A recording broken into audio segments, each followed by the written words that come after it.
ফের কলকাতা হাইকোর্টের দ্বারস্থ শুভেন্দু অধিকারী। নেতাই গণহত্যার শহীদদের স্মরণ সভায় যোগ দেবেন শুভেন্দু অধিকারী।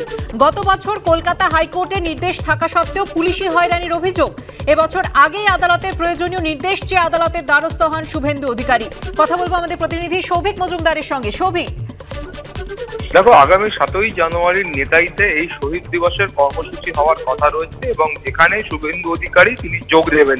তার অভিযোগ হলো যে গত বছরও এই অনুষ্ঠান ঘিরে একটা বিতর্ক তৈরি হয় এবং পুলিশের তরফ থেকে তাকে আটকানোর চেষ্টা করা হয়েছিল এবং তারপরে তিনি কলকাতা হাইকোর্টের দ্বারস্থ হয়েছিলেন এবং কলকাতা হাইকোর্টের অনুমতি নিয়েই তিনি কিন্তু সেই অনুষ্ঠানে যোগ দেওয়ার জন্য গিয়েছিলেন। কিন্তু তারপরেও তিনি অভিযোগ করেছিলেন যে পুলিশের যারা পদস্থ কর্তা রয়েছেন, উচ্চপদস্থ ব্যক্তিরা রয়েছে, তারাই প্রকাশ্যে সেখানে উপস্থিত থেকে তাকে হেনস্থা করেছে বলে অভিযোগ।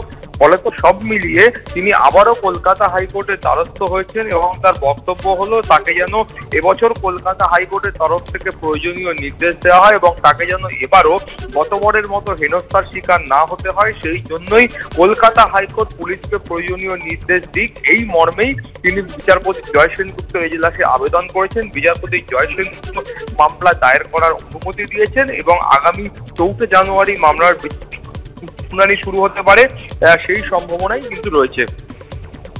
ধন্যবাদ সৌভিক। চিতপুরে যুবকের রহস্য মৃত্যুর ঘটনায় লিখিত অভিযোগ জানালো পরিবার। পরিকল্পনা করে খুন অভিযোগ পরিবারের।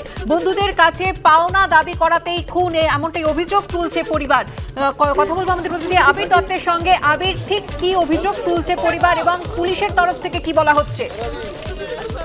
দেখো, পরিবারের তরফ থেকে গতকালই তারা আশঙ্কা প্রকাশ করেছিলেন যে খুন করা হয়েছে তাদের ছেলেকে এবং ইতিমধ্যে যেটা আমরা জানতে পারছি বা যেটা পরিবারের তরফ থেকে জানানো হচ্ছে যে তারা লিখিতভাবে অভিযোগ জানিয়েছেন চিতপুর থানাতে এবং তাদের এটাও বক্তব্য যে কিছু টাকা বন্ধুদের কাছ থেকে পেত এই বিনোদ মল্লিক, যার মৃত্যু হয়েছে এবং পরিবারের সদস্যরা বলছেন যে পরিকল্পনা করে এই খুন।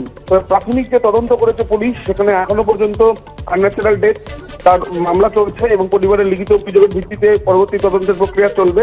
6 জন বন্ধুকে ইতিমধ্যে জিজ্ঞাসাবাদের যে প্রক্রিয়া সেটা শুরু করা হয়েছে পুলিশ সূত্রে জানা যাচ্ছে। সিসিটিভি ক্যামেরার ফুটেজও খতিয়ে দেখা হচ্ছে। একটি ঝামেলা হয়েছিল, যে ঝামেলা সামলাতে যায় ওই যুবক যার মৃত্যু হয়েছে, কিন্তু সেই সময় কোনোভাবে সে পড়ে গিয়েছে বা অচেতন্য হয়ে গিয়েছে এমন কোনো ঘটনা ঘটেনি। তার পরবর্তীকালে তিনি একটি বাইকের সামনে দাঁড়িয়েছিল, পার্টি চলছিল এবং তারপরে হঠাৎ করে সে পড়ে যায় এবং সে আহত হয় এবং তাকে তারপরে হাসপাতালে নিয়ে যাওয়া হয়। এই ঘটনা কি আদৌ কি তাকে কেউ মারধর করেছে সেই জন্য এই ঘটনা, নাকি না তার মৃত্যু হয়েছে অন্য কোনো কারণে, সেটা নিশ্চিত হওয়ার জন্য ময়নাতদন্তের রিপোর্টের দিকে তাকিয়ে রয়েছেন তদন্তকারীরা। তবে পরিবারের সদস্যরা তারা তদন্ত চাইছেন এবং তারা চাইছেন যে যাতে প্রকৃতভাবে তদন্ত করা হোক এবং খুনের অভিযোগ এখনো পর্যন্ত তাদের তরফ থেকে করা হচ্ছে। ধন্যবাদ আবির।